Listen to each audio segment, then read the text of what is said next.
Ikaw ba ay may biglaang kailangan na pinansyal?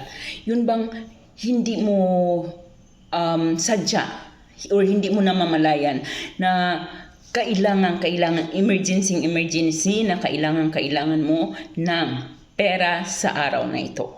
At hindi mo kung saan mo ito hahagilapin. Ito po lamang ang ating gagawin. Ipikit ang inyong mga mata at isipin mo na makukuha mo ang iyong kailangan sa araw na ito. Bago matapos ang araw na ito, darating ang iyong kailangan. Habang iniisip mo ito na darating ito, ay ibulong mo ito ng 3 beses ang ating orasyon. Aha, latem. Aha, latem. Aha, latem.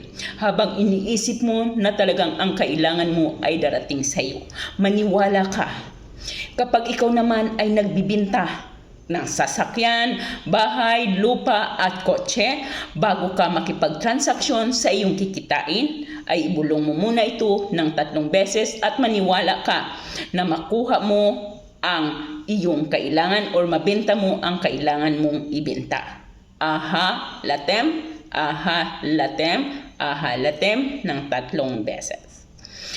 Muli guys, sa mga tao pong hindi naniniwala dito, wala pong problema. Kung hindi po ninyo ito panuorin, hindi ninyo ito gagawin. Ngunit kung kayo ay kailangan or talagang naniniwala dito, gawin po natin ito.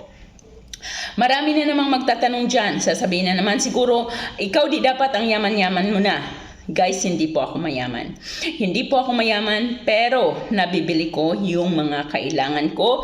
Nakakakain kami ng minsan higit pa sa 3 beses sa isang araw.